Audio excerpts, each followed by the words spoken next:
Hello everyone, मैं हूं Mamta from the house of food critic. आज हम देव उठनी एकादशी, जिसको हम देव दिवाली कहते हैं, उसके लिए हम अपनी कुछ तैयारी कर रहे हैं। तो देव उठनी एकादशी कार्तिक माह की बहुत बड़ी एकादशी मानी जाती है। ये हमारी संस्कृति में इसका बहुत ज़्यादा महत्व है। आपने अगर पूरे महीने तुलसी जी पर दिया नहीं लगाया तो आप आखिरी के 5 दिन या खाली पूर्णमासी के दिन 365 बाती बनाकर और तुलसी जी पे प्रज्वलित कर कर आप इसका महत्व उठा सकते हैं। देव दिवाली जो हम मनाते हैं तो वो इसलिए मनाते हैं क्योंकि कार्तिक मास में दिवाली के बाद का पूरा महीना ये हमारे लिए बहुत ही अच्छा और शुभ माना जाता है। 5 दिए अगर हम बनाएंगे ऐसे और 365 बाती हम इसकी बनाएंगे तो इसको हम जलाएंगे तो हम अलग अलग तरीके से भी 5 दिन आखिरी के इसको जला सकते हैं। जैसे कि हम पीपल के पेड़ के पास अगर हम 365 बाती बनाकर और वो पीपल के पेड़ के पास इसको लगाएंगे दिए को, तो उसका भी हमें बहुत बड़ा महत्व मिलेगा। और एक हम शिवालय में मंदिर में जाकर अगर दिया लगाएंगे तो भी उसका महत्व मिलता है। गंगा किनारे नदी या किसी नदी के किनारे जाकर अगर हम 365 बाती का दिया बनाकर वहाँ पर बालेंगे तो भी उसका बहुत महत्व होता है। और गौशाला में हम गाय के खूंटे के साथ अगर हम दिए को प्रज्वलित करेंगे उसका भी हमें बहुत महत्व मिलता है। और आखिरी दिन पूर्णमासी के दिन जिस दिन देव उठनी एकादशी है उस दिन अगर हम 365 बाती बनाकर उसका दिया तुलसी जी के आगे हम विधि विधान से करेंगे तो उसका भी हमें बहुत अधिक महत्व मिलेगा।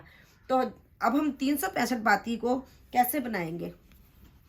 हमने ये अपना धागा लिया है। इस धागे में मेरे ये 5 तार हैं। सब किसी में 6 होंगे, किसी में 5 होंगे, मेरे में ये 5 तार है। तो ये 5 जो धागे हैं तो ये हमारा एक धागा एक दीपक की तरह माना गया है। तो इसको हमने 365 बनाने हैं। तो मैंने इसको 365 ऐसे एक काट काट के अलग अलग बना लिए हैं।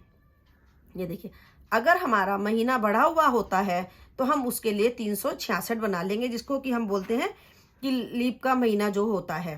तो अब मैं क्योंकि इस बार ऐसा नहीं है तो हमने 365 ही बाती बनाई है। हम इन सारी बातियों को ऐसे इकट्ठा करके और इनको ऐसे कर लेंगे। बाती अब छोटी बड़ी अपने दीपक के अनुसार ही बनाइए। इनको हम ऐसे लगा लेंगे और जिस दिन देव दिवाली है उस दिन हम इसको प्रज्वलित करेंगे। जैसे आप गंगा किनारे नहीं जा सकते तो आप लोटे में थोड़ा सा गंगा जल लीजिए, ठीक है, उसमें फिर आप इसको पानी भर लीजिए और उसके आगे अगर आप ये दिया जलाएंगे तो ये गंगा के किनारे का ही दिया या नदी के किनारे ही दिया को माना जाएगा। इस पे आप पहले सतिया बनाएंगे, उसके बाद आप इसको थोड़ा सा पूजा करेंगे रोली वगैरह से, उसके बाद इस पे आप दिए को लगाइए। अब दीपक हमने जो तैयार करा है ये हमने देव दिवाली के लिए तैयार कर रहे हैं। इसके लिए हम पहले अपने दिए को थोड़ा सा रोली से इस तरह से इसको सजा लेंगे। ये देखिए ऐसे हो गया। उसके बाद हमने ये बातियों को सारी इकट्ठी कर ली है, इसको ऐसे रख दी। नीचे हम ऐसे सतिया बनाएंगे।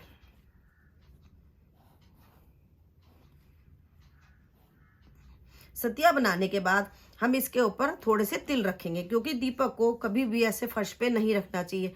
अगर आपके पास खील है दिवाली की बची हुई तो आप खील रख सकते हैं, नहीं है तो आप इसको ऐसे दीपक को रख सकते हैं, तिल के ऊपर रख भी बनाकर ऐसे रख सकते हैं।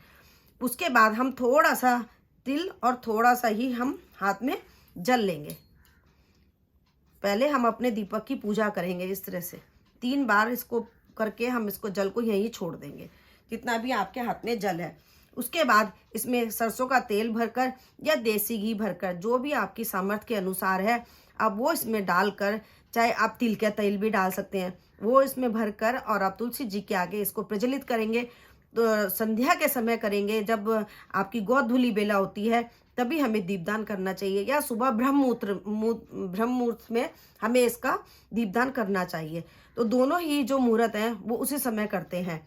इसका हमारे जीवन में बहुत अधिक महत्व और इसका हमें इसका लाभ मिलता है।